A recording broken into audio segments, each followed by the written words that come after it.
comme un simple chant, mais que cela soit vraiment la conviction de notre cœur. Amen. Nous remercions encore notre Dieu pour ce soir, pour ces moments merveilleux que nous passons dans sa présence. Prenons nos Bibles dans notre texte Daniel 9. Daniel 9. Commençons la lecture à partir du 20e verset.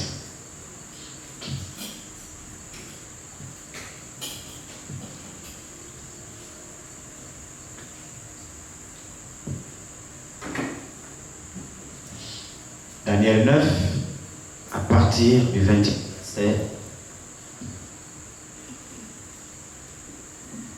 Vous y êtes?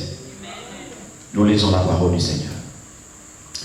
Je parlais encore, je priais, je confessais mon péché et le péché de mon peuple d'Israël. Et je présentais mes supplications à l'Éternel mon Dieu en faveur de la sainte montagne de mon Dieu. Je parlais encore dans ma prière quand l'homme Gabriel, que j'avais vu précédemment dans une vision, s'approcha de moi d'un vol rapide au moment de l'offrande du soir.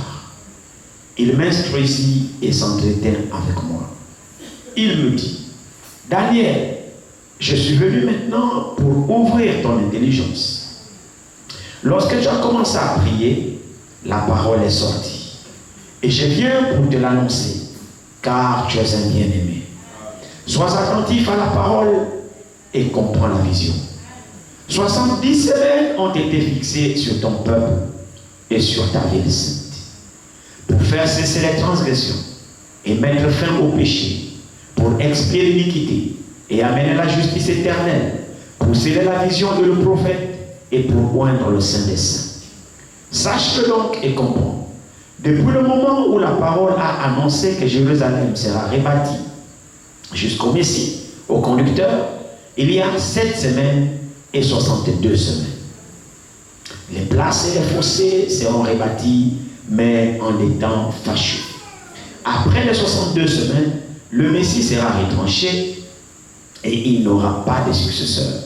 Le peuple d'un chef qui viendra détruira la ville et le sanctuaire, et sa fin arrivera comme par une inondation.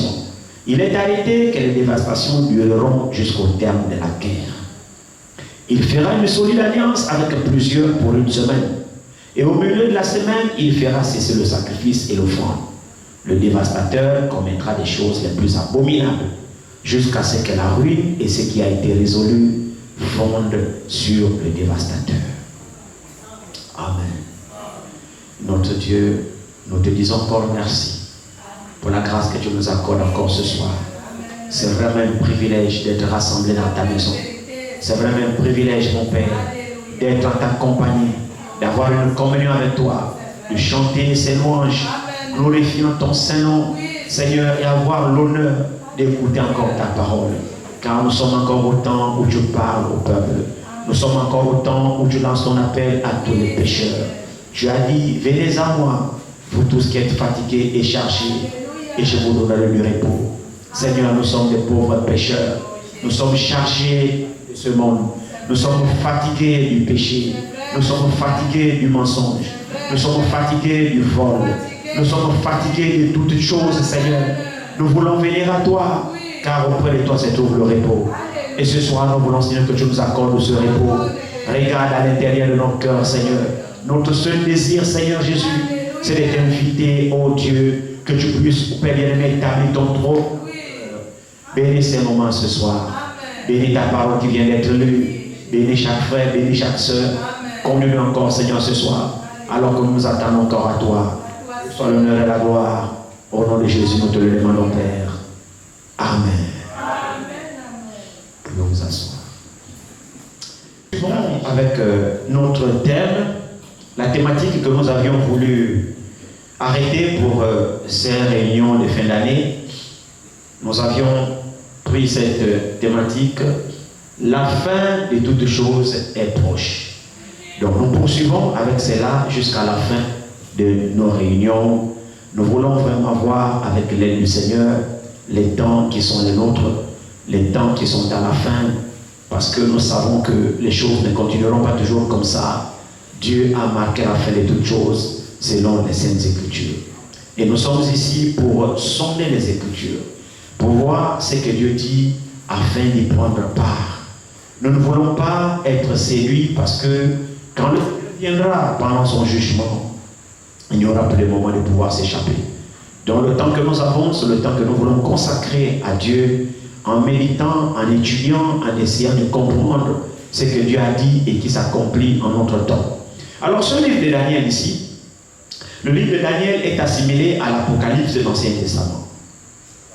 Parce que Daniel aussi effectivement a reçu une vision et il y a beaucoup de similitudes et beaucoup de concordances avec les visions de Daniel dans l'Ancien Testament et les visions de Jean dans le Nouveau Testament, dans l'Apocalypse, pour montrer que les deux prophètes avaient la même source d'inspiration. Et même le Seigneur permettra que nous puissions arriver au calcul du temps. Vous allez remarquer que les mêmes calculs de temps que Jean dans l'Apocalypse utilise, c'est les mêmes fractions, les mêmes portions de temps que Daniel utilise. Il y a les temps ont été divisés en 3 parties. A été divisé en 3 parties. Donc dans l'Apocalypse, nous allons entendre le temps des temps et la moitié du temps. Et Daniel aussi va dire la même chose pendant des temps et la moitié des temps. Nous comprenons alors que le même Dieu a envoyé les 2 prophètes. Mais la particularité du livre de Daniel, si vous remarquez très bien pour les lecteurs de la parole de Dieu, si vous avez vraiment l'habitude de lire la Bible et que vous êtes familier à la lecture de la parole, c'est l'un des livres que les apôtres n'ont pas abordé. C'est l'un des livres que les apôtres n'ont pas abordé. Paul n'a pratiquement pas abordé le livre de Daniel. Pierre non plus. Les apôtres non plus. Nous voyons quelques passages où le Seigneur lui-même fait allusion à Daniel dans les évangiles. Mais les apôtres n'ont pratiquement pas abordé le livre de Daniel dans les épîtres. Pratiquement. Alors nous comprenons simplement que c'est un livre qui se rapporte aux Juifs en réalité.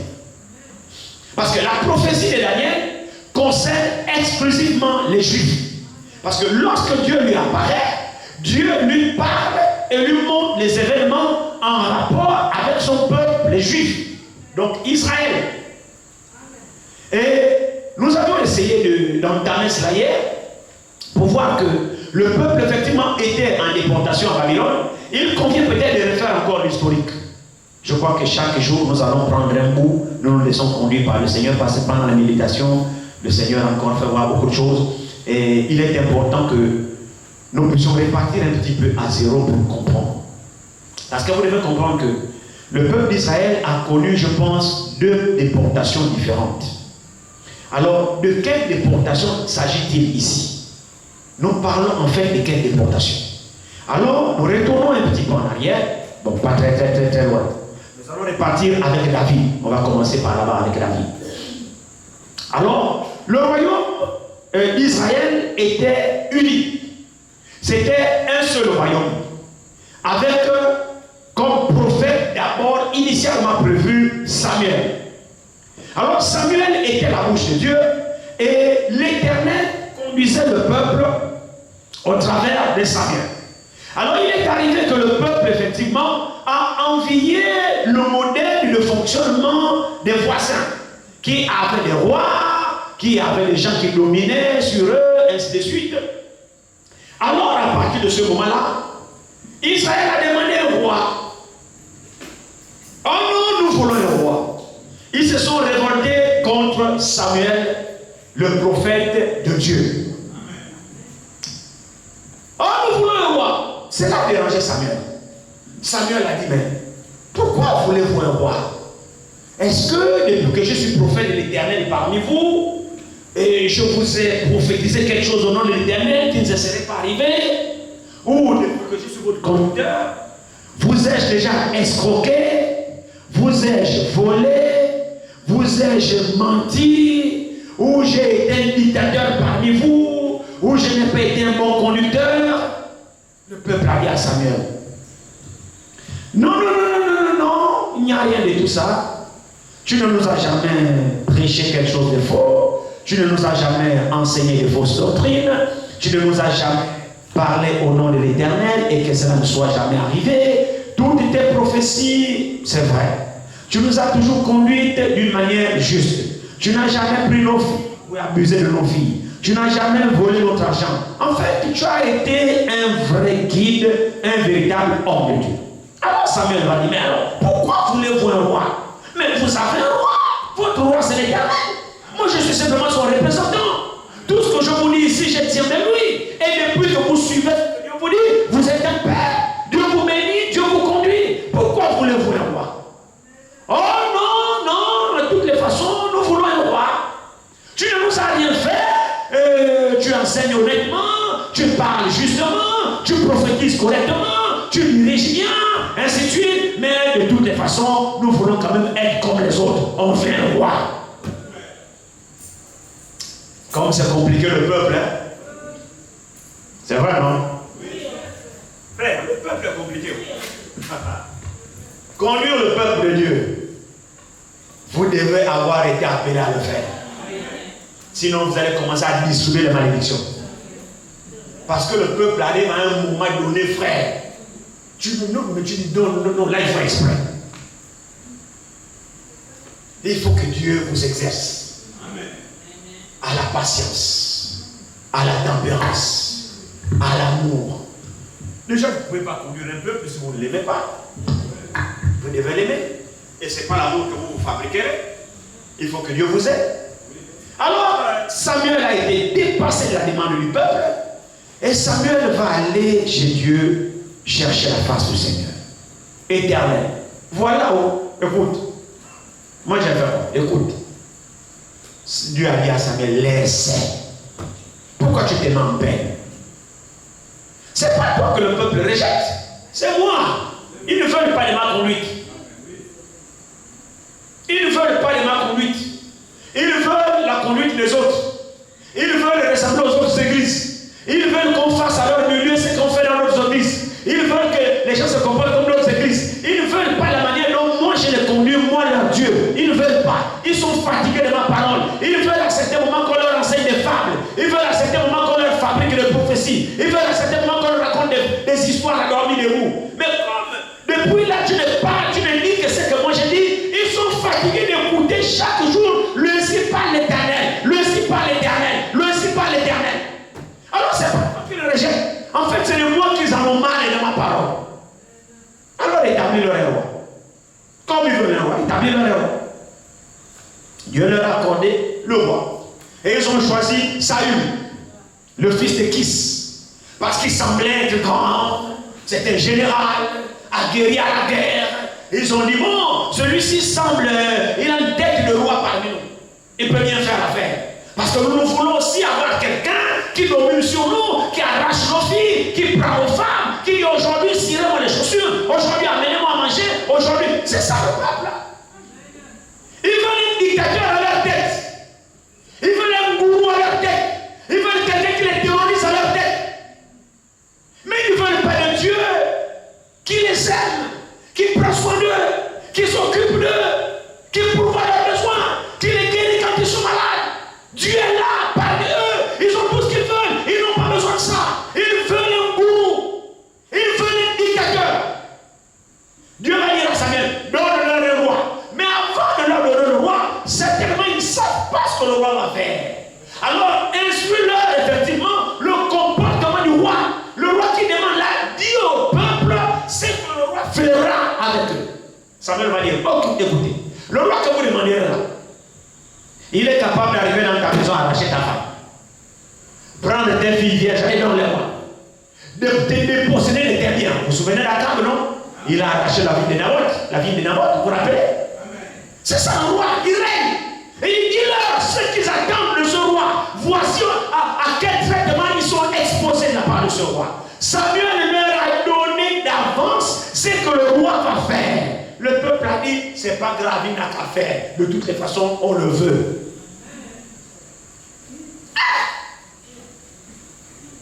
Comment un peuple peut demander une chose pareille? Et pourtant, ils l'ont fait. Maintenant, nous allons dire, ah, Israël aussi, laissez Israël tranquille. Nous aussi, on fait la même chose. Nous aussi, on fait la même chose, d'une certaine manière. Parce qu'on n'est pas satisfait de la parole de Dieu. Nous le faisons, c'est quand nous ne voulons pas nous soumettre aux Saintes Écritures. C'est la même chose que nous faisons, c'est ce qu'Israël a fait. Alors, on leur a établi Saül, le fils de Kis, et Saül a régné sur le peuple. Il a régné sur le peuple, et bien évidemment, c'était la volonté permissive, ainsi de suite. Et puis, Samuel n'a pas connu le peuple selon la volonté de Dieu. Saül a désobéi. Dieu va se repentir d'avoir établi Saül, et puis Dieu va dire à Saül, j'ai été rejeté aujourd'hui sur mon peuple. C'est pour gagner du temps. Alors il va dire à Samuel le prophète, il dit, va dans la maison d'Isaïe. Là-bas, comme le peuple veut un roi, moi je vais établir sur mon peuple mon roi, moi. Parce que c'est mon peuple. Alors celui qui doit régner sur mon peuple, c'est celui que moi j'ai choisi. Parce que Saül n'était pas le choix de Dieu. Saül était le choix du peuple. Maintenant Dieu va choisir lui son propre roi, lui qui a les caractéristiques divines de Dieu. C'est pourquoi il va dire à Samuel, va dans la maison d'Isaïe, là-bas j'ai trouvé un homme selon mon cœur. Donc ce roi-là que Dieu va permettre qu'il règne sur son peuple, c'est le roi qui a le cœur de Dieu lui-même. C'est le roi qui a les pensées de Dieu lui-même. C'est le roi qui réfléchit comme Dieu lui-même. C'est le roi qui a les sentiments de Dieu. Parce que Dieu ne laissera pas la tête de son peuple de courroux. Le peuple de Dieu est cher devant Dieu lui-même. Alors Dieu va désigner l'homme qu'il a destiné à régner sur son peuple, c'est David, le fils de Jessé. Alors Samuel va se rendre là-bas, comme nous connaissons tous l'histoire, jusqu'à ce que Dieu a rejeté les 7 frères de Jessé, et puis David était en train de s'occuper des champs, des brebis de son père dans le champ, ainsi de suite, et puis lorsqu'il est arrivé, Dieu a dit, c'est lui. Et puis on a versé la conduite dessus David, et puis David a reçu son royaume. David est devenu roi sur Israël, le choix de Dieu. Alors David a dirigé Israël selon la volonté de Dieu. Et Dieu a aimé David. À tel enseigne que même les fautes que David a eu à commettre, cela ne ressort même pas. Dieu dit seulement mon serviteur. Mon serviteur David. Mon serviteur David. Dieu a tellement aimé David à tel enseigne que même quand il décide de venir en tant que fils pour naître, il se réclame le fils de David lui-même. C'est vrai, non? Alors, sous le règne de David, Dieu, Israël était uni. Israël était un seul peuple. C'est-à-dire, les 12 tribus étaient unies ensemble avec Jérusalem comme capitale, avec un seul roi, David. Et Dieu les bénissait. David a eu à cœur de bâtir le temple. Dieu lui a dit, ce n'est pas toi. C'est ton fils Salomon qui le bâtira. David a prêté le matériel. David est mort. Samuel a pris la place. Samuel a bâti le temple. Pendant 40 ans, Samuel était en paix. Dieu a béni Samuel. Et Dieu a parlé à Samuel 2 fois en son nom. Et Dieu a dit à Samuel, si tu marches comme ton père David, je serai avec toi. Salomon, excusez-moi, merci. Salomon, le fils de David. Amen. Alors Salomon a pris le trône. Quand Salomon a pris le trône, Israël était toujours unifié. Les 12 tribus étaient toujours unifiées avec Jérusalem comme capitale. Avec le temple plus adoré. Alors Samuel et David, pendant son règne, il va aimer les femmes. Il va tellement aimer les femmes que Salomon ne s'en passait pas. Et c'est sous le règne de Salomon que Israël va se diviser. Je fais cette historique pour planter le décor pour que vous compreniez mieux les choses de Dieu. On va peut-être lire cela avec vous pour gagner du temps. Allons-y dans un roi ici. 1 roi 11. 1 roi 11, on va juste lire la division du royaume. 1 roi 11 ici. Vous pouvez commencer à partir d'1 roi 9, 1 roi 10 et vous allez voir comment les choses se sont passées. On va prendre juste 1 roi 11 ici.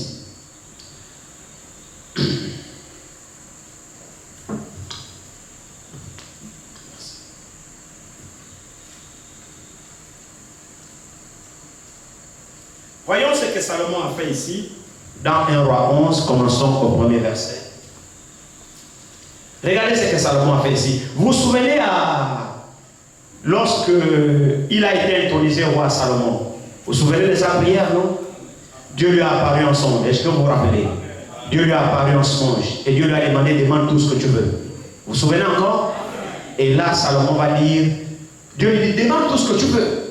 Salomon va dire à Dieu, il dit, ah, Éternel, ton serviteur a hérité du trône de mon père, David, ton serviteur. J'ai vu comment David a conduit ce peuple, comment tu as béni mon père. Et maintenant, je suis devenu roi à la place de mon père David, sur le peuple de l'Éternel. Je pèse la responsabilité de ce peuple. Je pèse la charge qui repose sur moi. Moi, je ne veux ni l'argent, je ne veux ni l'or, je ne veux ni la gloire. Mais je te demande simplement que tu me donnes un cœur intelligent. Rends-moi sage. Donne-moi la crainte de ton nom. Un cœur intelligent, afin que je sache conduire ton peuple à toi selon ta parole. Afin que je sache juger ton peuple. Comme le faisait mon père David. Parce que j'observais comment mon père conduisait ce peuple. Il le conduisait tellement il te craignait et que tu l'as béni. Je veux marcher sur les traces de mon père. Alors rends-moi comme mon père. Donne-moi la crainte de ton nom. Donne-moi un cœur intelligent. Alléluia. À tel enseigne que Dieu même était émerveillé de la demande de Salomon. Dieu me dit, oh, plus que tu n'as pas demandé pour toi la vengeance de tes ennemis, tu n'as pas demandé pour toi les richesses et les biens et la gloire. Voici, je vais te donner la sagesse que jamais un homme ni avant toi ni après toi n'en aura. Et en dessous de cela, je te donnerai même ce que tu n'as pas demandé. Et les biens, et les richesses, ainsi de suite, je vais te combler. Alléluia. Alors nous voyons que le règne de Salomon a été béni parce qu'il a bien commencé. Vous voyez que nous pouvons bien commencer et mal terminer. C'est pourquoi nous devons veiller jusqu'à la fin. Et c'est là l'Écriture qui dit, celui qui persévérera jusqu'à la fin, c'est celui-là qui sera sauvé. Tu peux bien commencer. Si tu abandonnes, mon frère, c'est compliqué pour toi. Vous comprenez comment on doit veiller? Chaque jour, on doit veiller sur notre marche. Dieu peut t'utiliser. Dieu peut être avec toi. Mais à un moment donné, fais doucement. Si tu te gonfles, non, Dieu a toujours l'habitude de m'utiliser. Alors, moi, je m'en fous. Je fais, frère, Dieu n'est pas un grand-père. Qui peut croire que Salomon a mal terminé? Après l'exaucement à sa prière, après une bénédiction comme ça. Regardez très bien, regardez, lisons-le. Vous savez, Corinthiens, Paul dit, toutes ces choses leur sont arrivées pour notre exemple. Elles ont été écrites pour notre instruction. C'est-à-dire que quand nous lisons ces choses-là, frère, tu vas dire, ah, quelqu'un comme Salomon, que Dieu a apparu, que Dieu a béni, les femmes l'ont détourné. Lisons-le. Regardez. 1 roi 11, commençons au premier verset. Le roi Salomon aima beaucoup de femmes étrangères. Outre la fille de Pharaon, des Moabites, des Ammonites, des Sédonites, des Sidoniens, des Hétiens. Vous voyez tout ça? Appartenant aux nations dont l'Éternel avait dit aux enfants d'Israël, vous n'irez point chez elles. Donc le choix qu'il a fait, c'est d'aller épouser les païennes, les Philistines. Regardez très bien. Vous n'irez point chez elles. Et elles ne viendront point chez vous. C'était la voix de Dieu, hein? Elles tourneraient certainement vos cœurs du côté de leur Dieu. Ce fut à ces nations que s'attacha Salomon, entraîné par l'amour. Bien aimés frères et sœurs, la femme a un pouvoir. La femme a un pouvoir. Elle semble faible physiquement parlant. Oh, physiquement, elle ne peut pas te résister. Tu vas la bastonner. Mais la force qu'a une femme, l'homme ne l'a pas. C'est pourquoi la femme, il faut la fuir. Quand vous vous attachez à la femme, elle commence à donner les sourires. Et vous êtes là, matin, midi, soir avec la femme, vous allez tomber.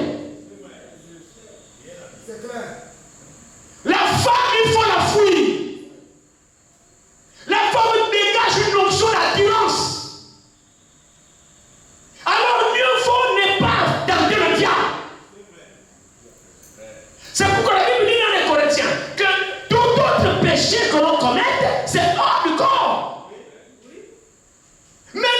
l'impudicité. Il dit, fuyez l'impudicité. On n'a pas dit prier contre l'impudicité. On a dit fuyez l'impudicité. C'est-à-dire, fuis la femme. La femme qu'on est toujours collée avec les femmes, matin, midi, soir, tu es collé avec les femmes. Tes compagnies, c'est les femmes. Tu te sens bien devant les femmes. Le matin, tu as avec les femmes. À midi, tu as avec les femmes. Le soir, avec les femmes. Tu as un problème. Tu as un problème. Tu n'es pas plus sain que Salomon.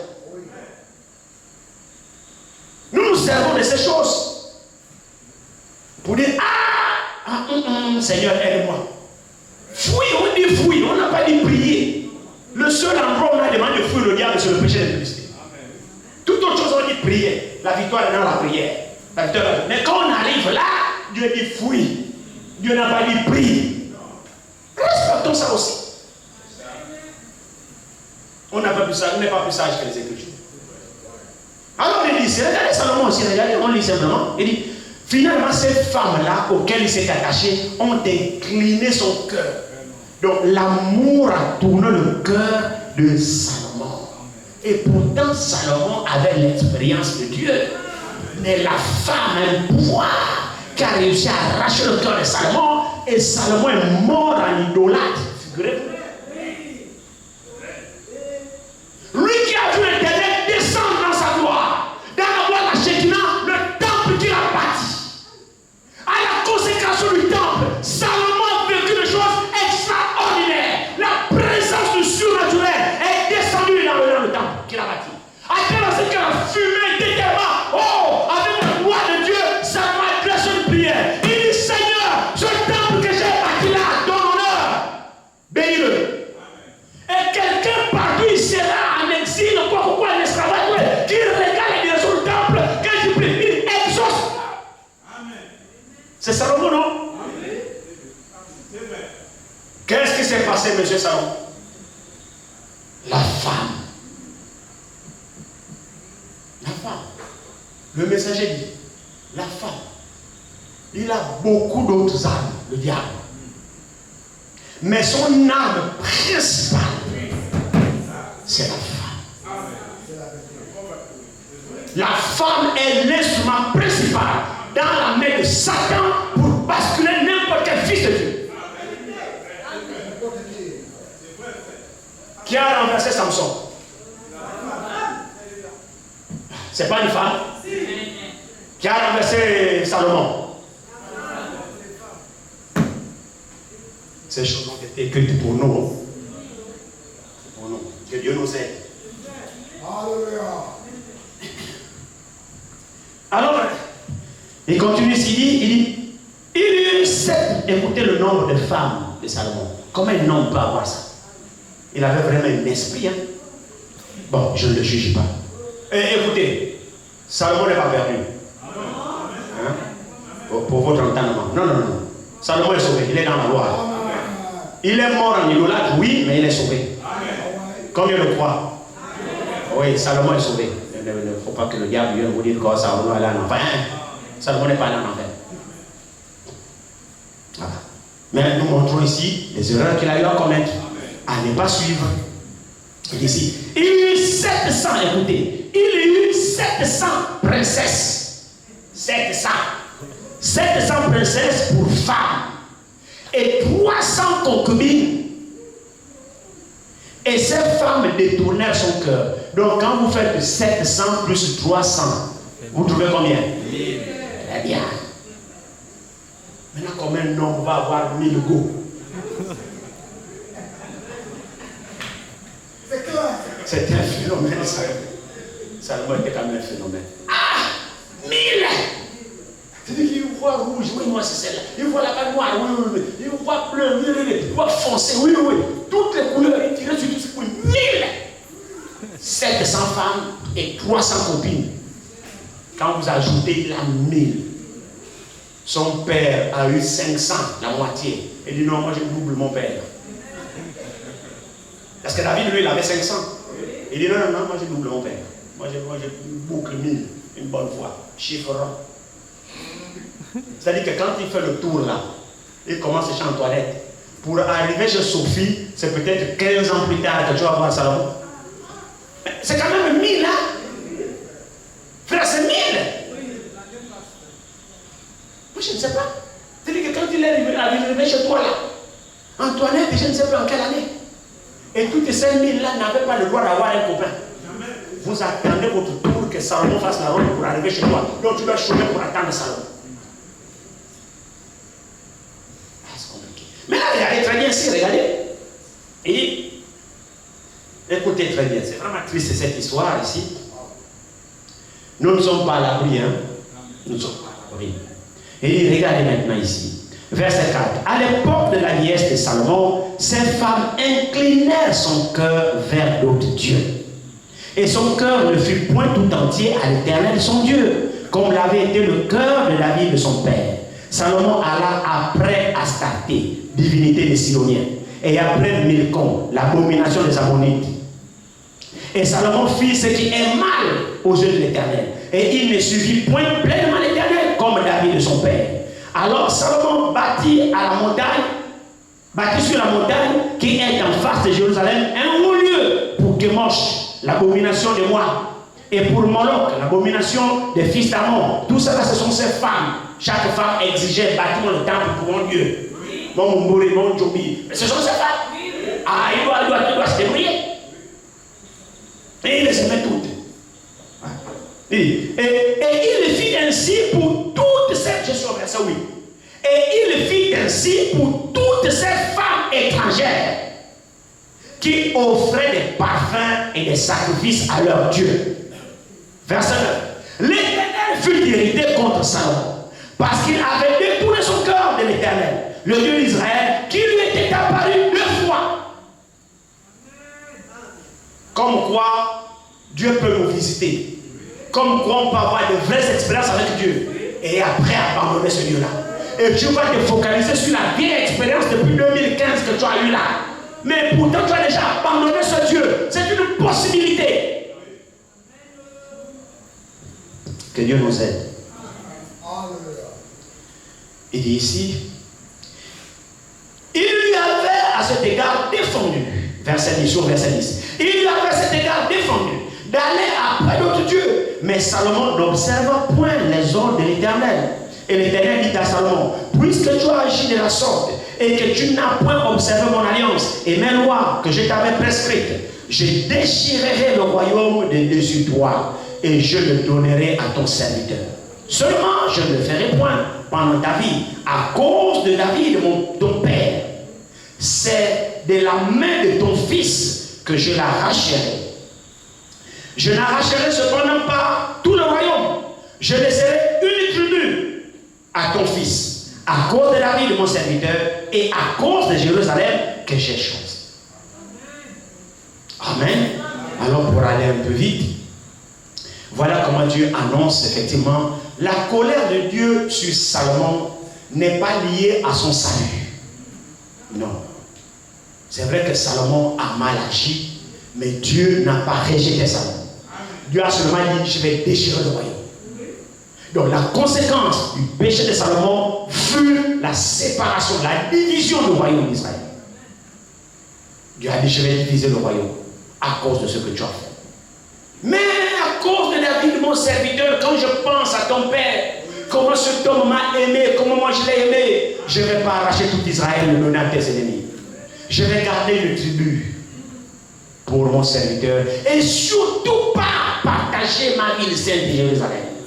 Parce qu'il a dit, je ferai de Jérusalem une ville puissante. Il ne partagera pas Jérusalem. Jérusalem, c'est une pierre d'achoppement jusqu'aujourd'hui. C'est là que vous comprenez ce qui bloque même le processus de paix que vous voyez. Israël-Palestine est là. La pierre d'achoppement, c'est le partage de Jérusalem en réalité. Si les Palestiniens acceptaient notre ville comme capitale, il y a longtemps que Netanyahou aurait signé les accords de 2 nations. Mais eux, ils ne veulent pas une autre ville comme capitale, ils ne veulent que Jérusalem. Et là, les Juifs disent, ah non. Jérusalem restera un et indivisible. C'est la capitale des Juifs. Nous, on ne la partage pas. Les Palestiniens disent aussi que non, Jérusalem, c'est notre ville sainte. Là où il y a leur mosquée Oumar, là, le dôme de rocher. Vous voyez leur mosquée avec le gros dôme jaune là. La mosquée d'Oumar. D'autres disent que c'est là où est le temple. Non, le temple n'est pas là. Le temple est 50 mètres plus loin que la mosquée d'Oumar, 50 mètres vers le nord. C'est presque à côté, à 50 mètres vers le haut. La mosquée d'Oumar. Mais tout ça, ça va être détruit. Donc les Juifs, les musulmans réclament aussi Jérusalem comme leur ville sainte. Selon eux, je crois que c'est le troisième lieu saint de l'islam. Le premier c'est la Mecque, le deuxième c'est où, j'en sais rien. Et les Juifs disent non. Si vous voulez avoir la Palestine comme pays, il n'y a pas de problème. Mais choisissez votre capitale. Ils disent non, c'est Jérusalem. Mais les Juifs disent non. Ils disent non. Vous voyez, c'est ici là. C'est par rapport à Dieu qui n'a pas vendu Jérusalem. Parce qu'à Jérusalem, il y a le temple là-bas. Jérusalem, c'est la ville de paix que Dieu a choisi pour faire résider son nom. Il ne peut pas la partager. Alors, quand Dieu a annoncé la division du royaume, regardez la prophétie, on va y parler un peu plus ici. Le verset.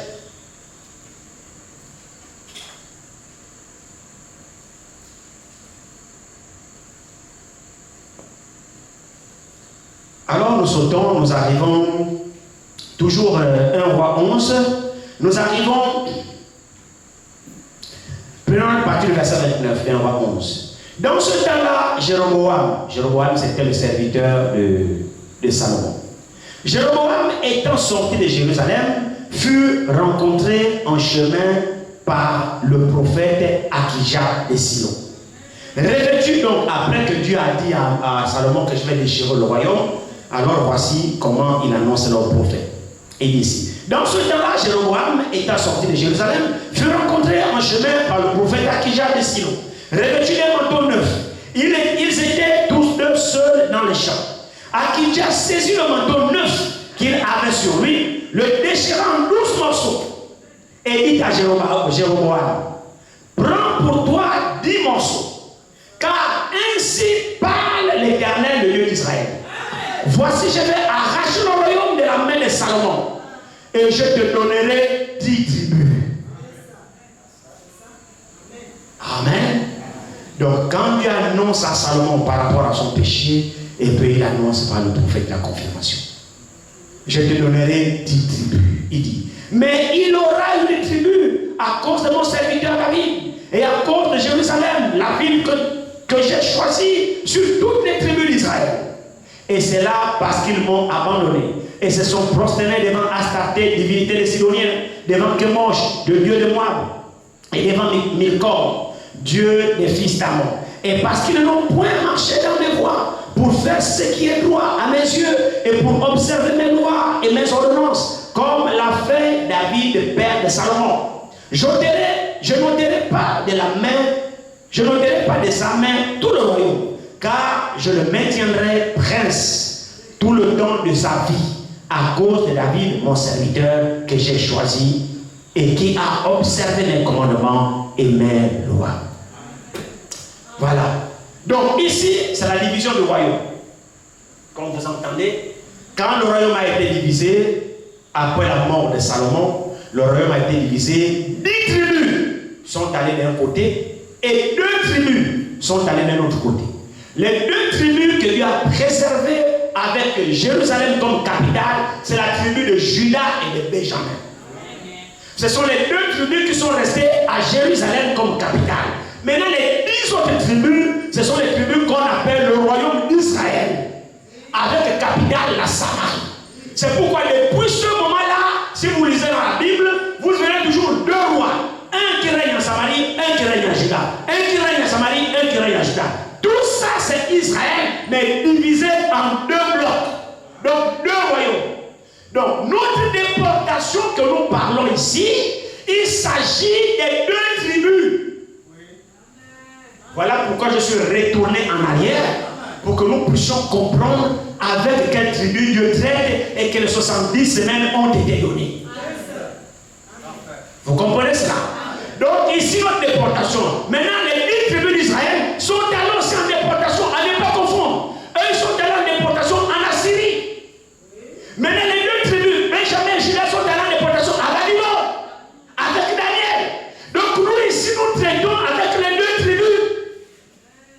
Nous ne parlons pas des 10 tribus qui sont parties un peu plus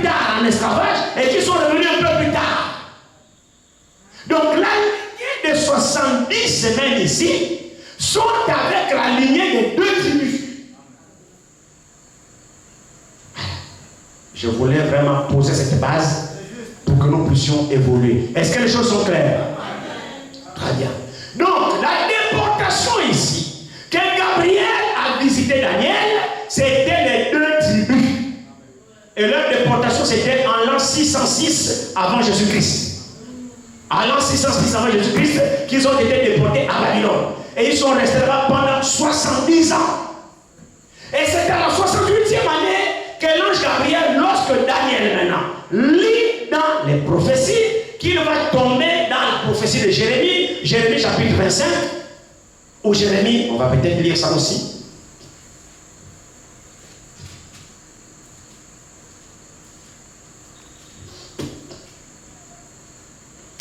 Jérémie 25.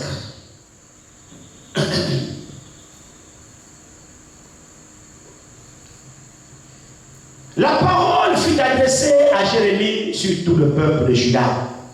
Vous voyez, ici il est parlé de Juda. Hein? C'est pas les 10 tribus. La parole fut adressée à Jérémie pour que vous puissiez encore bien comprendre. Pour que vous puissiez bien comprendre. Les 10 tribus. Les 10 tribus. On va pas. Posons le décor, on ne va pas courir. Posons le décor. Amen. À la séparation des 10 tribus, après que le prophète Akilja a annoncé, effectivement, a prophétisé que le royaume sera divisé, quand il a déchiré le manteau en 10 morceaux, il a donné 10 à l'autre, et puis à Jéroboam, et puis 2 sont restés. Et Roboam était le fils de Salomon. Roboam, c'est le fils de Salomon. Jéroboam était le serviteur de Salomon. Alors, quand Salomon a péché, Dieu va dire, j'ai déchiré le royaume et je vais le donner à l'un de tes serviteurs. Donc, le serviteur là, c'est Jéroboam. Maintenant, quand Salomon meurt, son fils Roboam succède au trône de son père Salomon. Quand Roboam succède au trône de Salomon, il va rassembler le peuple. Entre-temps, la prophétie est déjà donnée. Frère, Dieu, quand Dieu parle, vous ne pouvez rien faire pour faire des accomplissements. Quel que soit tout ce que vous racontez, non, Dieu lui-même veille sur ce qu'il a dit et ce qu'il a dit s'accomplirait. Alors regardez ce qui s'est passé. Lorsque Roboam succède au trône de son père Salomon, Roboam, effectivement, plus que pendant le règne de Salomon, Israël était unifié et tous les ennemis d'Israël lui étaient assujettis. Parce que le règne de Salomon était un règne de paix. C'est pourquoi Dieu a dit à David, tu ne vas pas bâtir mon temple parce que tu es un homme de guerre. Tu as fait couler le sang. Mais ton fils sera un royaume de paix. Et c'est dans la paix que je bâtis mon royaume. Et c'est ton fils qui le bâtira parce que pendant son règne, je vais sécuriser son royaume. Il n'aura pas d'adversaire. Donc pendant le règne de Salomon, il n'y a jamais eu un seul coup de fusil tiré. Dieu a semé la terreur de Salomon d'un coin de la terre jusqu'à l'autre coin de la terre. On peut même jusqu'en Éthiopie. La terreur de Salomon a gagné toute la terre. Que les gens couraient partout pour donner les biens. Nous la reine de Séba, vous vous souvenez, non? Donc Salomon avait 40 ans de règne. Il faisait tout ce qu'il voulait. Tous ses ennemis avaient peur de lui. Et Dieu avait sécurisé son royaume. Alléluia. Alors maintenant son fils, effectivement, Roboam, quand Salomon meurt, Roboam ignora la prophétie de Dieu. Il va succéder au trône de Salomon, son père. Maintenant, quand il prend le trône, jeune qu'il est, il commence à faire le malin. Alors, tous les ennemis de Salomon, des gens que Salomon martyrisait, payait le tribut, vraiment les maltraitaient, les mattaient, ils ne pouvaient pas lever la tête devant Salomon parce que Dieu disait, taisez-vous. Quand ils ont appris, Salomon avait des ennemis qui sont partis se réfugier en Syrie, les autres en Égypte, parce qu'ils avaient peur de Salomon. Quand ils ont appris que Salomon est mort, alors ils sont montés. En montant, alors ils vont se rassembler pour chercher la paix avec le fils de Salomon. Ils vont dire à Salomon, va envoyer des serviteurs pour aller dire au roi Roboam que bon, ton père nous a traité durement. Allège-moi un peu le fardeau là. Nous promettons d'être toujours vos serviteurs. Nous vous serons toujours assujettis. Mais allège le fardeau que mon père a fait, ton père nous a fait, pour que nous soyons un peu allégés, nous continuerons à vous servir. Roboam m'a dit, ok, d'accord, allez-y, je vous reviendrai. Alors Roboam a congédié les gens qui sont venus vers lui. Et puis, vous voyez ça à partir d'un roi 12. Vous voyez ça, c'est pour gagner du temps. Alors Roboam va consulter les jeunes. Comme c'est un jeune roi, il va appeler la nouvelle génération. Et les jeunes, oui, je suis maintenant roi, les jeunes, il a appelé les jeunes. Bon, les jeunes là, oui, bon, je suis jamais, hein. Les vieux là, mon père, la vieille époque est finie. Bon, voici ce que les gens là disent là. Vous voulez, on doit faire quoi? Il a consulté d'abord les vieux. Les vieux l'ont dit d'alléger la tâche. Il a consulté les jeunes. Les jeunes lui ont dit, non, toi aussi, tu es un jeune roi. N'écoutez pas ces vieux-là. Dis-leur que mon père vous a châtié avec le petit doigt. Moi, je vais vous châtier avec le gros doigt. D'abord, mon père n'a même rien fait. Si mon père vous frappez 2 fois, moi, je vais vous frapper 10 fois. Donc, juste un exemple. Pour dire que moi, je vais doubler la torture que mon père vous a faite. Pourquoi? Il a suivi le conseil des jeunes. Qui vous a dit qu'il faut tuer tous les vieux? Ne tuez jamais tous les vieux. Le vieux, c'est une source de sagesse. Les jeunes ont toujours tendance à dire car les vieux là, le vieux il est beau. Que toi le jeune tu n'as pas. Il y a un adage qui dit souvent, bon, c'est pas biblique, hein, mais j'ai trouvé ça sage, où souvent on dit, là où le vieux voit étant assis, le jeune debout ne peut pas voir. C'est une sagesse, hein. Et là où le vieux il est assis, mais la distance que le vieux voit étant assis, toi le jeune même debout, tu sautes et tu ne peux pas voir. C'est une sagesse, ça n'est pas négligée. Alors Roboam n'a pas écouté le conseil des sages, il a plutôt écouté le conseil des jeunes comme lui. Et cela a fait quoi? Et bien sûr, le cœur de Jéroboam était déjà endurci. Il ne pouvait pas écouter le bon conseil, parce que Dieu avait déjà prophétisé que le royaume serait déchiré. Donc Jéroboam ne pouvait pas faire autrement. Il a écouté un mauvais conseil et ça a révolté les autres. Suite à ce qu'il a dit, ça a révolté les autres. Alors les 10 tribus ont dit de toute façon, nous n'avons rien à faire avec le fils d'Isaïe. Là, c'est qui est David. Nous n'avons pas de part à faire avec David. De toute façon, nous n'avons pas d'héritage ici. Qu'est-ce qu'on a foutu avec Jérusalem, avec Juda? De toute façon, nous ne sommes plus soumis à toi.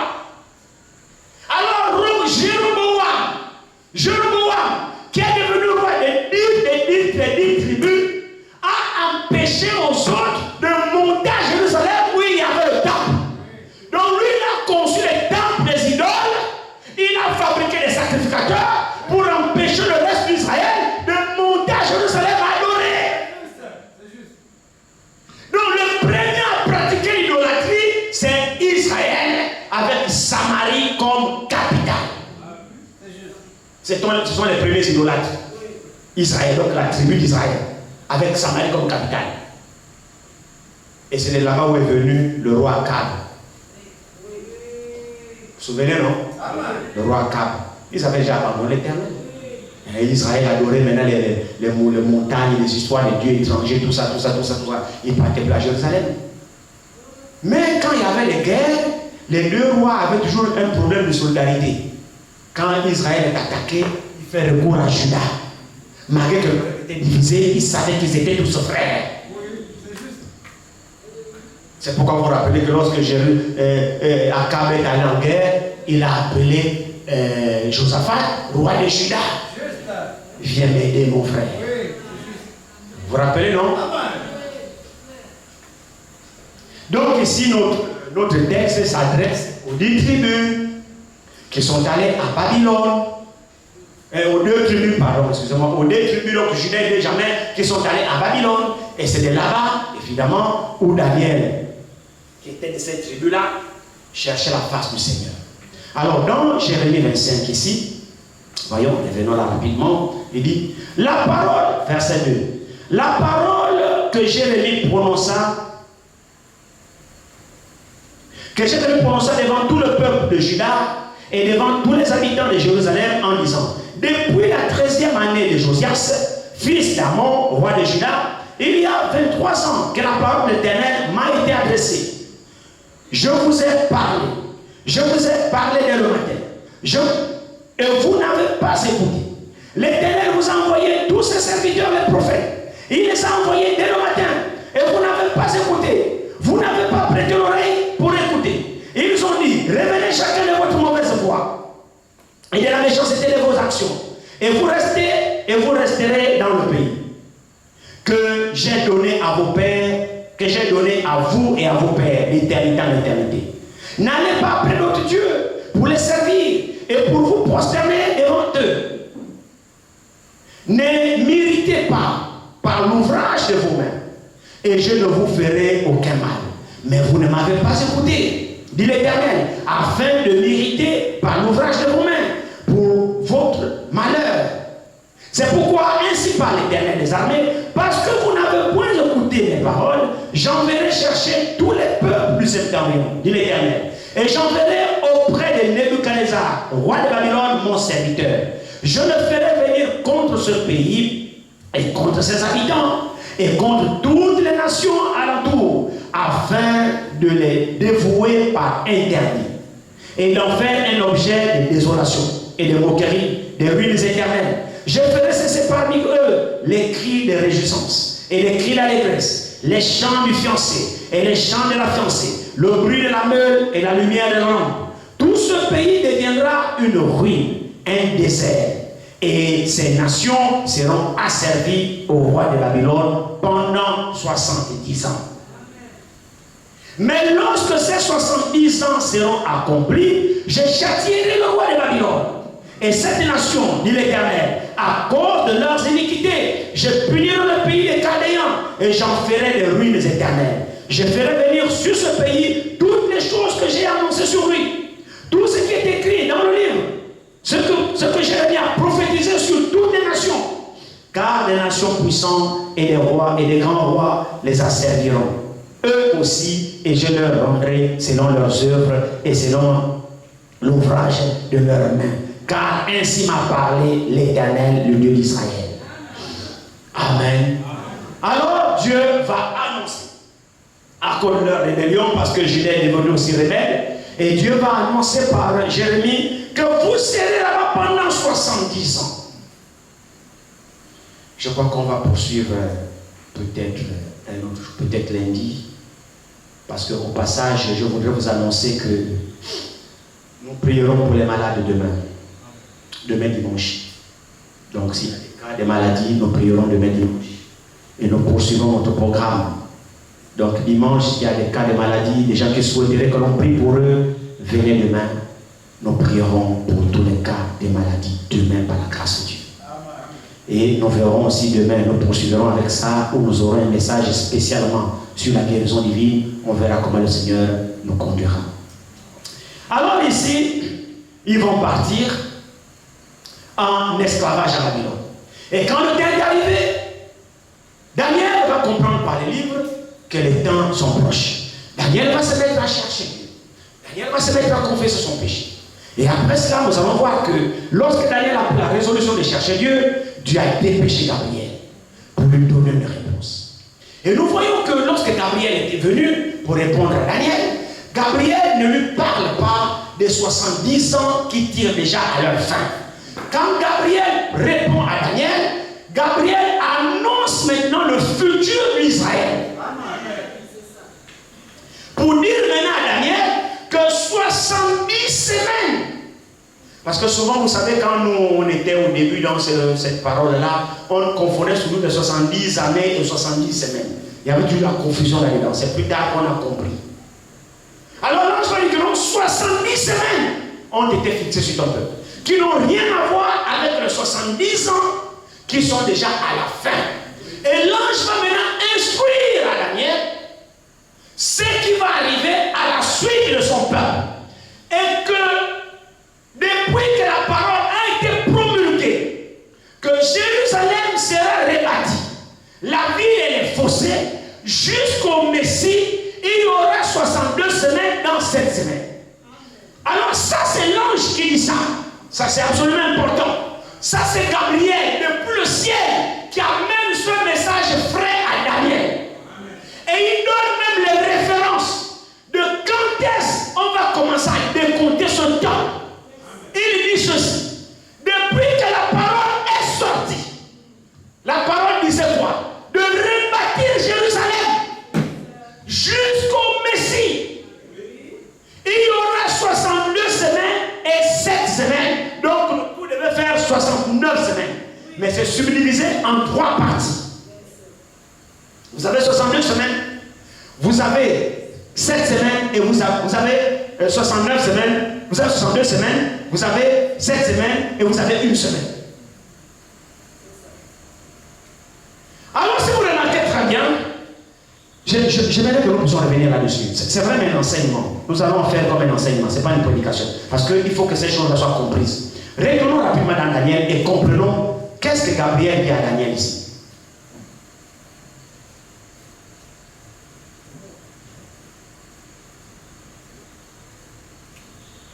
Quoi? 21h, hein? Non. C'est ça, non? Non. 20h moins. Ah d'accord, 20h. Ok, d'accord. Merci, frère.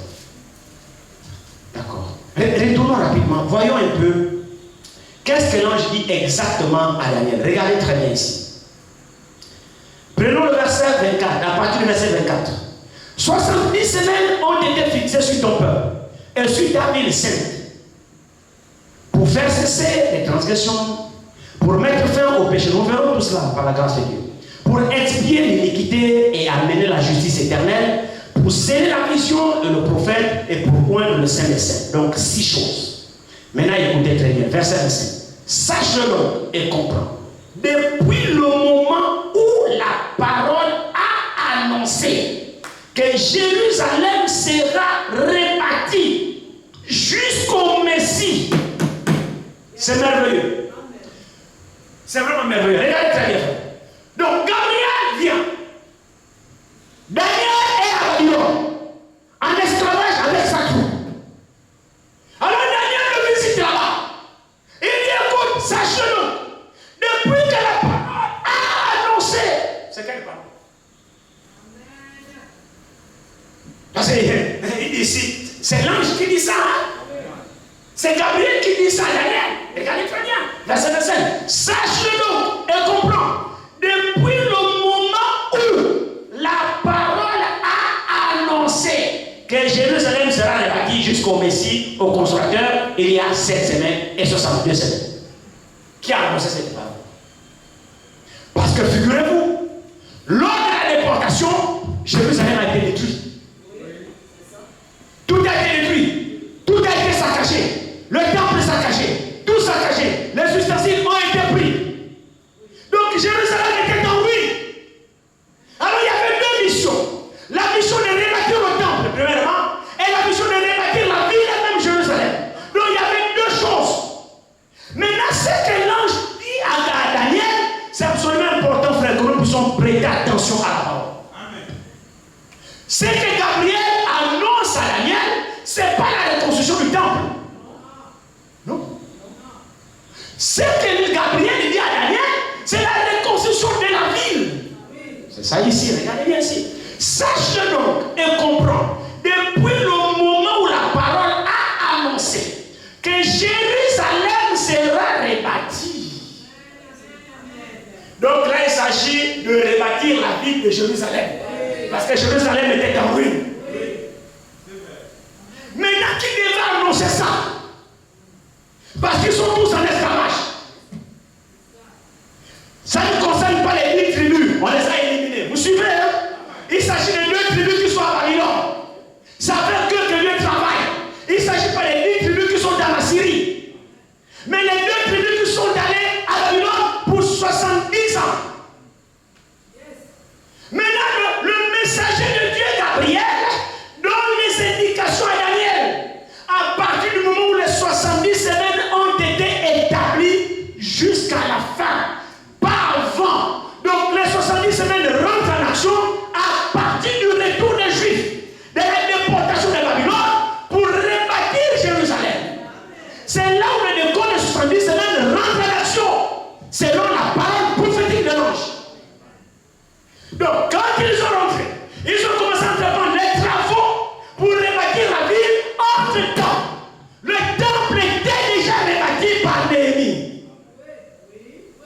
Vous savez, pendant que j'ai étudié ça la journée, c'est vraiment une longue étude. Je crois qu'on va aller doucement. On va aller écriture en écriture pour que vous puissiez comprendre ces choses-là. C'est vraiment merveilleux. Parce que nous devons arriver à pouvoir comprendre les dates que l'ange donne et les faire concorder avec le temps dans lequel nous sommes.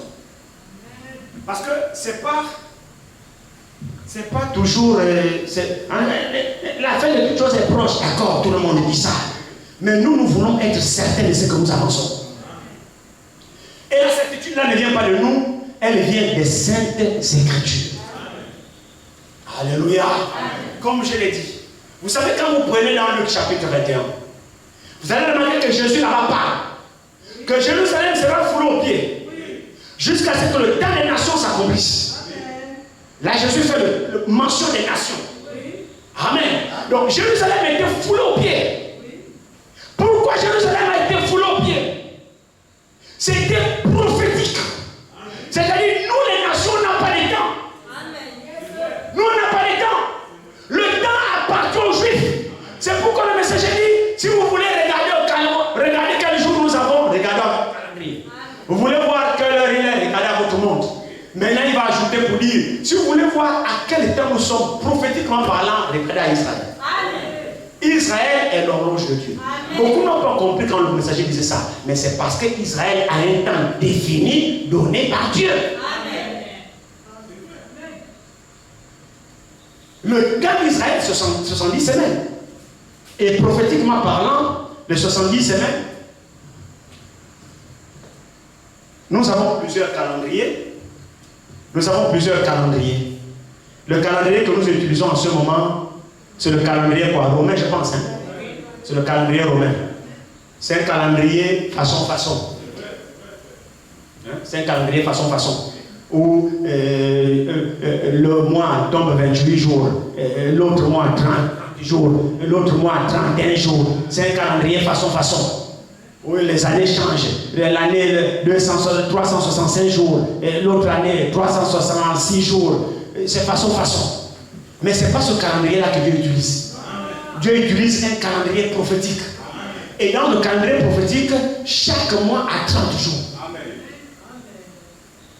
Dans le calendrier prophétique de Dieu, chaque mois a 30 jours. Il n'y a pas 28, il n'y a pas 30, il n'y a pas 31, non. Tous les mois sont alignés 30 jours. Parce que Dieu, il est parfait. C'est le calendrier avec lequel Dieu travaille. Et dans ce calendrier prophétique, chaque mois a 30 jours. Et les semaines d'année ici, les 7 semaines, ce sont les semaines d'année. Ce n'est pas 70 semaines comme nous comptons 70 semaines là, non. La semaine de 7 jours, une semaine c'est 7 jours, et quand vous comptez 70 semaines, vite on a déjà bouclé la durée du temps des Juifs. Non, c'est pas ça. Mais la semaine prophétique, quand la Bible parle 70 semaines, c'est 70 semaines d'année.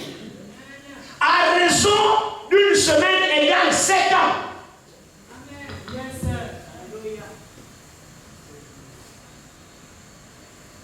Une semaine, là, égale 7 ans. Donc, les 70 semaines ici, fois 7, vous trouvez, je crois, 490. 83 ou 84, je ne sais pas. 90. 7 fois 7, 40. 480, c'est ça, non? 90. Hein? 400 combien? 449. 90. Je ne sais pas, en tout cas, faites beaucoup plus tard. C'est tout. Donc, la semaine d'année ici, une semaine prophétiquement parlant, c'est 7 années. C'est 7 années complètes. C'est ça la semaine d'année. À ne pas confondre avec les 70 ans. Donc, Daniel va dire 7 semaines, 70 semaines, autant pour moi. 70 semaines ont été fixées sur ton peuple, à raison de 7 ans par semaine. Donc, ça, c'est le temps alloué aux Juifs depuis le retour de Babylone jusqu'au Messie. Ils vont consommer 69 semaines. Le temps assigné, c'est 70 semaines. Le temps total, c'est 70 semaines. Donc, de la sortie de Babylone jusqu'à l'arrivée du Messie, qui est Jésus-Christ, Ils vont consommer 69 semaines. Donc Jésus a été crucifié à la 69e semaine juive.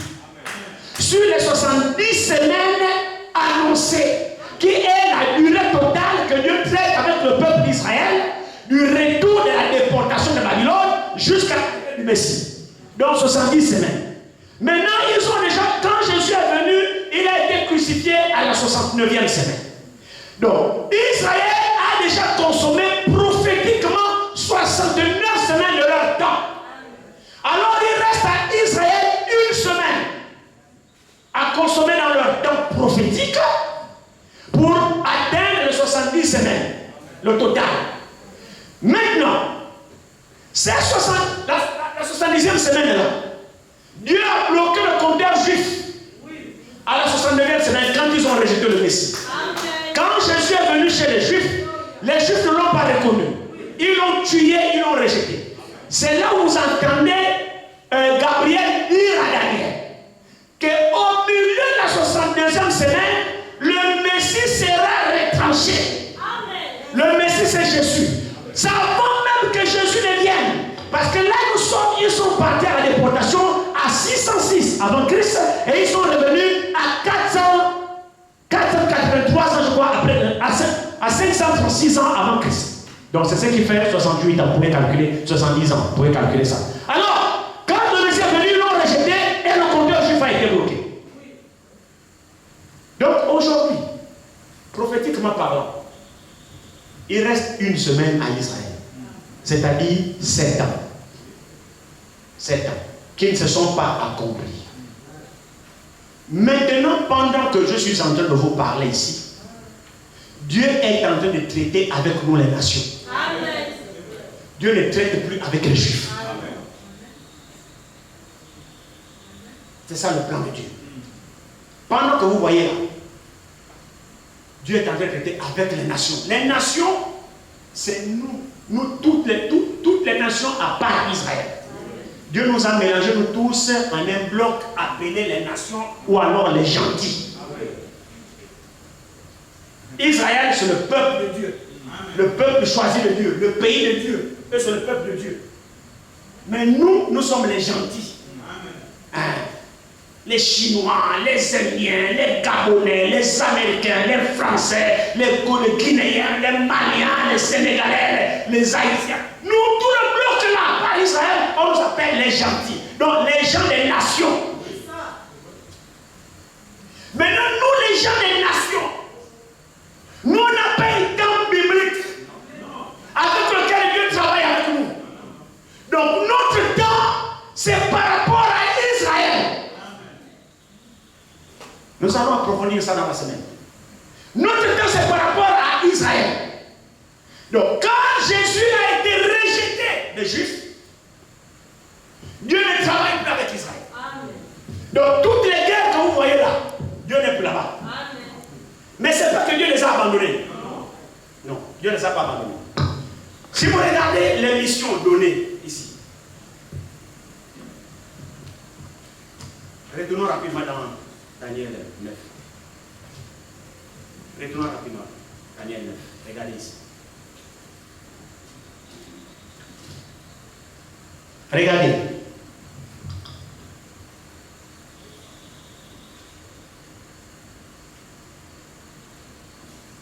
Verset 24. 70 semaines ont été fixées sur ton peuple et sur ta ville sainte pour faire cesser les transgressions. Voici les raisons.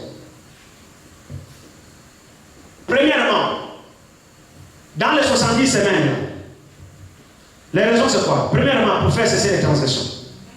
Qu'est-ce qu'est la transgression? La transgression, c'est aller à l'encontre de quelque chose. Israël a transgressé la loi de Dieu. Est-ce que vous suivez? Ici, il ne s'agit pas de toi et moi. Nous, on n'est pas ici. Ça là, c'est spécialement Israël et Juifs. Pour faire cesser les transgressions. Donc, Dieu reconnaît en Israël les transgresseurs de sa loi. Donc, dans les 70 semaines, il y a le temps fixé où Israël va arrêter de transgresser les lois de l'Éternel. Donc, ici, pour faire cesser les transgressions. mettre fin au péché. Israël a péché. Donc, l'une des missions dans le temps, là, les 70 semaines là, viendrait temps où Israël va arrêter le péché. Vous écoutez ça? Faire cesser les transgressions, mettre fin au péché. Pour expier l'iniquité. C'est-à-dire, l'iniquité, c'est le péché commis. Mais l'expiation, donc le pardon de l'iniquité, le pardon du péché. Parce que expier veut dire pardonner. Maintenant, ici, il dit pour expier cette iniquité-là. Or, l'expiation a été faite par Jésus-Christ. Mais sauf que cette expiation ne leur a pas été appliquée parce qu'ils ont rejeté leur expiation. Maintenant viendra un temps où l'expiation leur sera appliquée parce que leurs yeux s'ouvriront et ils reconnaîtront celui qu'ils ont percé. Vous suivez? Alors il dit ici, pour expier l'iniquité, pour amener la justice éternelle, pour sceller la vision et le prophète et pour oindre le saint des saints. Ce sont les 6 choses qui vont se passer. Maintenant, regardez. Quand Jésus-Christ est venu, il a consommé 69 semaines. Et que s'est-il passé? Il a aveuglé Israël. Israël n'a pas reconnu leur Messie. Ils l'ont rejeté. Ils ont préféré Barabbas. Quand vous partez dans Luc chapitre 27, vous allez comprendre le péché qu'Israël a commis. Ils ont dit devant Pilate, qui voulez-vous que je vous relâche? Entre Jésus, qu'on nomme Christ, et Barabbas. Ils ont dit non, relâche-nous Barabbas. Oh, Barabbas était un brigand. C'était un violeur, un braqueur. Ils ont dit non. Sors Barabbas, nous préférons rester avec notre braqueur. Et puis il va dire, mais Jésus là, je fais quoi? Toute la foule a dit, qu'il soit crucifié. Pilate, mais quel mal a-t-il fait pour mériter ça? Barabbas a été condamné, voici les forfaits. Regarde les plaintes qu'on a déposées contre lui. Comment vous demandez Barabbas? Non, libère-nous Barabbas, c'est notre ami, libère-le. Mais Jésus, on va le crucifier. Qu'est-ce qu'il a fait? Qu'il soit crucifié! Pilate a vu que la foule était vraiment déchaînée. Ils ne peuvent rien faire. Pilate a pris la bassine, il s'est lavé les mains. Il dit que le sang de ceux innocents là retombe sur vous. Ils ont dit tous unanimement, oui, que son sang retombe sur nous et sur nos enfants.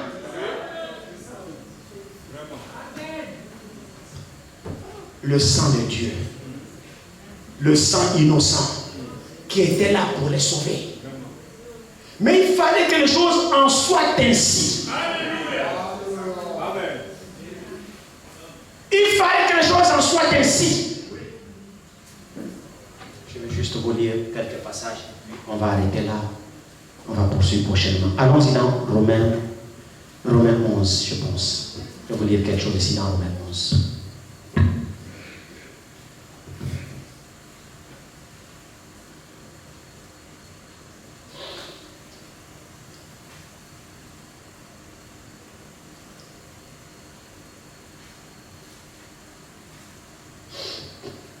Vous pouvez lire tout Romains 11 chez vous, à la maison. Lisez tout Romains 11 chez vous. Nous, on va commencer pour aller un peu plus vite. On va commencer à partir du verset 11. Non, du verset 9. Que leur table soit pour eux un piège, un filet, une occasion de chute et une rétribution. Que leurs yeux soient obscurcis pour ne point voir. Et tiens leur dos continuellement courbé. Vous voyez cette prophétie. Que leurs yeux soient obscurcis pour ne point voir. Il ne s'agit pas ici de toi. Non, il ne s'agit pas ici de moi. Il s'agit ici d'une prophétie faite à Israël. Que leurs yeux soient obscurcis pour ne voir. Ne voir quoi? Pour ne pas voir leur Messie. Donc Dieu les a aveuglés. Poursuivons la lecture ici. J'ai dit donc, sur verset 11. J'ai dit donc, est-ce pour tomber qu'ils ont bronchés? Loin de là. Mais par leur chute, le salut est devenu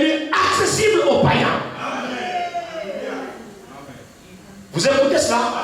Tout cela, ça rentre dans le plan merveilleux de Dieu. C'est pourquoi hier je vous ai dit, ne maudissez jamais Israël. Ne parlez jamais du mal d'Israël. Ce que Israël vit aujourd'hui, c'est à cause de nous. Ils ont été empêchés de reconnaître leur sauveur à cause de toi et à cause de moi. Donc l'incrédulité d'Israël était voulue par Dieu. C'était fait à dessein pour nous sauver. Alors regardez très bien ici, il est dit, afin qu'ils soient excités à la jalousie. Or, si leur chute a été la richesse du monde, et leur amoindrissement la richesse des païens, combien plus en sera-t-il ainsi quand ils se convertiront tous? Dieu annonce ici qu'ils vont se convertir. Je vous le dis à vous, païens, en tant qu'apôtre des païens, c'est Paul qui parle ici. Je glorifie mon ministère, afin, s'il est possible d'exciter la jalousie de ceux de ma race, donc les Juifs, d'en sauver quelques-uns. Car si leur mise à l'écart a été la réconciliation du monde, que sera leur réintégration? Sinon le passage de la mort à la vie. Or, si les premiers se sont saintes, la masse l'est aussi. Et si la racine est sainte, les branches le sont aussi. Mais si quelques-unes des branches ont été retranchées, et si toi, qui étais un olivier sauvage, tu as été greffé à leur place et rendu participant de la racine nourricière de l'olivier, ne te glorifie pas aux dépens de ces branches. Si tu te glorifies, sache que ce n'est pas toi qui portes la racine, mais que c'est la racine qui te porte. Tu diras donc, les branches ont été retranchées afin que moi je sois greffé. Cela est vrai. Elles ont été retranchées pour cause d'incrédulité. Et toi, tu subsistes par la foi. Ne t'abandonne pas l'orgueil, mais crains. Car si Dieu n'a pas épargné les branches naturelles, il ne t'épargnera non plus. Considère donc la bonté et la sévérité de Dieu. Sévérité envers ceux qui sont tombés. Et bonté de Dieu envers toi si tu demeures ferme dans cette bonté. Autrement, tu seras aussi retranché.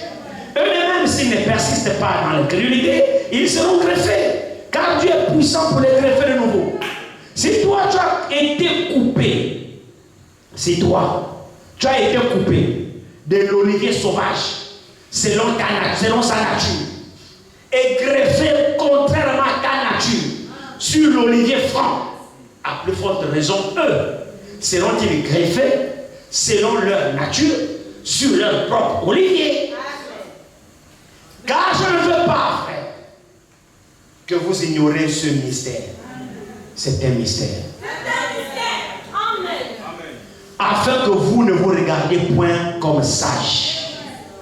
Une partie d'Israël est tombée dans l'endurcissement jusqu'à ce que la totalité des païens soit sauvée.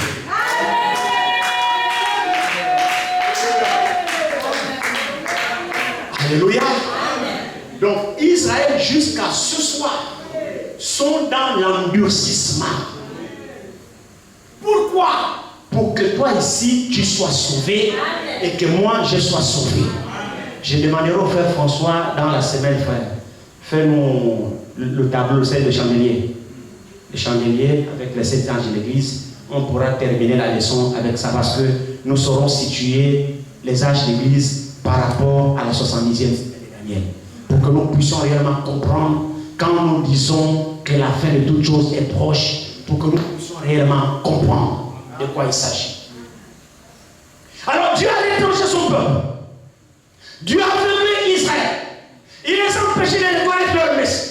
Mais Dieu a fait exprès parce qu'il savait que dans les nations, il y a un peuple qui porte son nom.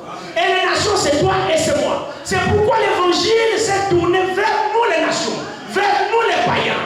Le Dieu est le Dieu d'Israël. Alléluia. Dieu est le Dieu d'Israël.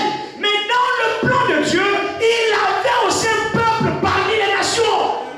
Mais comment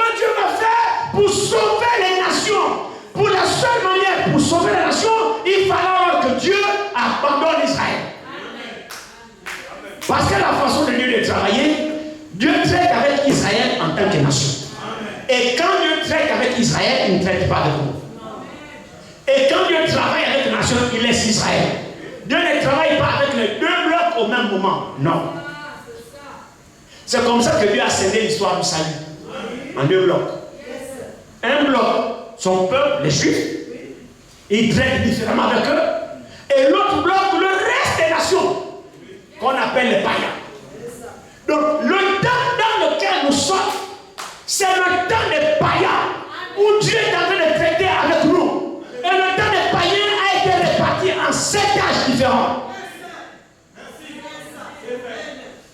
Depuis que l'Église est née à Jérusalem, à la descente du Saint-Esprit pour la première fois sur la terre à Jérusalem, sous l'effusion du Saint-Esprit, c'est le jour-là que l'Église est née.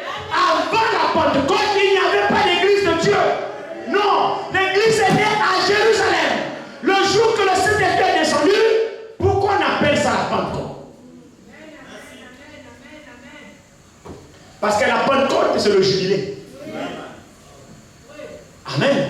Dans la loi lévitique, et même l'une des lois, nous le verrons, l'une des lois pour lesquelles Dieu a envoyé les 2 tribus en esclavage à Babylone, c'est parce qu'ils n'ont pas respecté l'année sabbatique. Parmi les commandements, ils n'ont pas respecté l'année sabbatique. Dieu exigeait que même le sol puisse se reposer. Le sol devait subir une année sabbatique. Mais Israël s'aimait chaque année, s'aimait. La terre n'a pas de repos. Dieu a dit, mais laissez la 7e année que le sol se repose. Israël n'a pas compris. Ils n'ont pas respecté le droit du sol, l'année sabbatique du sol. C'est l'une des causes qui les a chassés. Pour que le sol ait son année sabbatique, que le sol se repose. Je vous lirai toutes ces écritures, ne vous inquiétez pas. Tout ça c'est écrit ici. Je vous le lirai.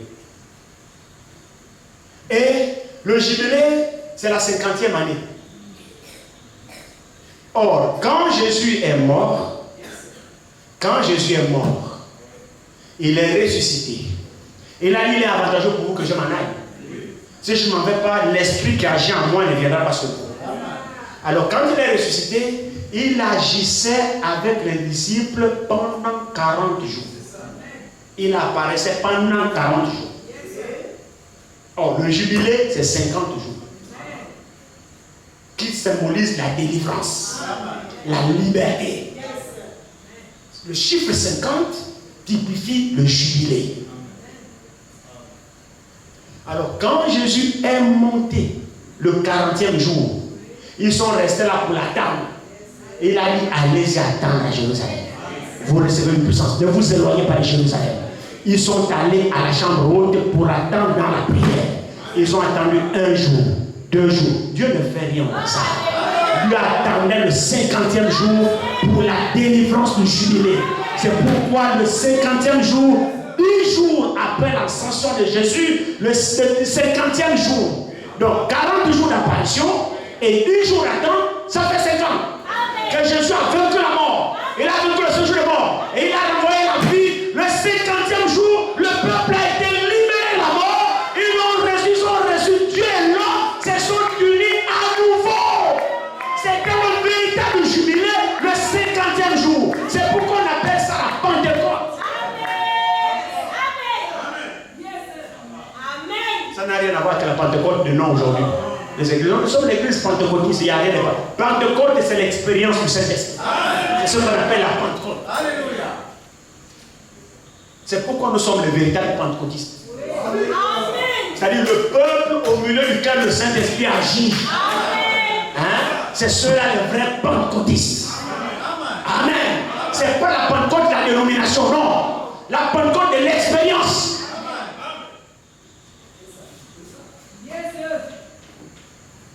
Alors quand l'église est née ce jour-là, le jour de la Pentecôte, l'effusion du Saint-Esprit, le 50e jour, qui symbolise le jubilé, l'église a traversé 7 âges différents. Et nous sommes aujourd'hui au 7e âge de l'église. Donc à la fin du temps des nations. Donc le temps des nations est par rapport aux Juifs.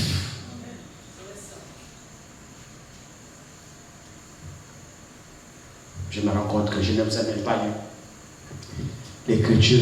Je crois qu'on va peut-être s'arrêter là. Parce qu'il y a toute une série des écritures que vous allez pouvoir noter chez vous. Je suis parti depuis l'Ancien Testament, de Lévitique à Chronique, à Néhémie, à Jérémie, à Esdras, à Agé, à Zacharie. Donc il y a beaucoup de choses à pouvoir lire, mais si on les lit là, je vais vous tirer en longueur. Je crois que nous nous laisserons conduire pour que je retourne avec vous exactement là où la parole a annoncé la reconstruction de Jérusalem. Amen. Vous attendez ça, non? Amen.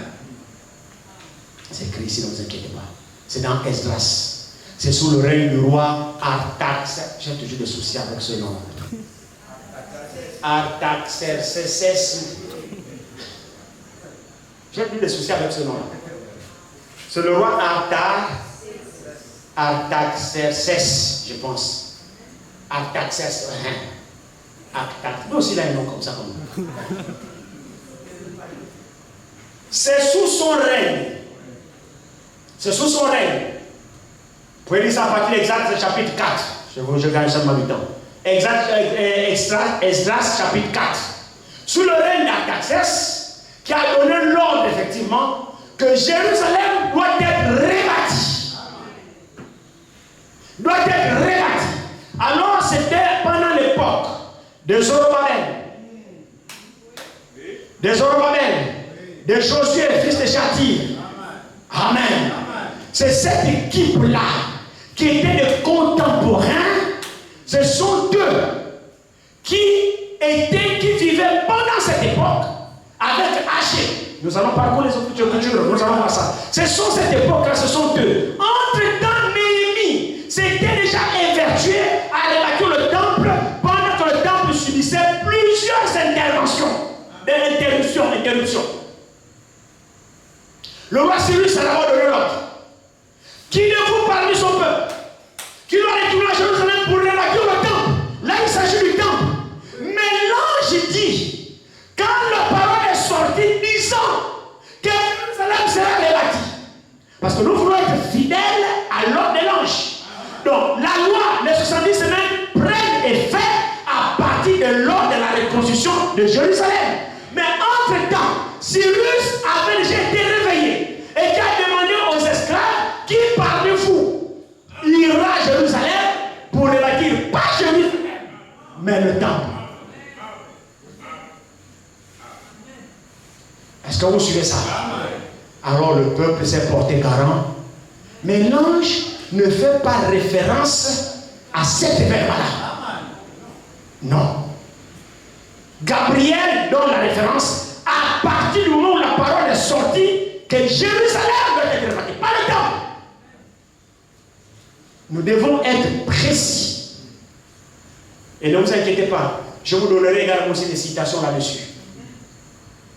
Nous irons avec le prophète et je vous amènerai aussi également dans Frère Franck. Ne vous inquiétez pas.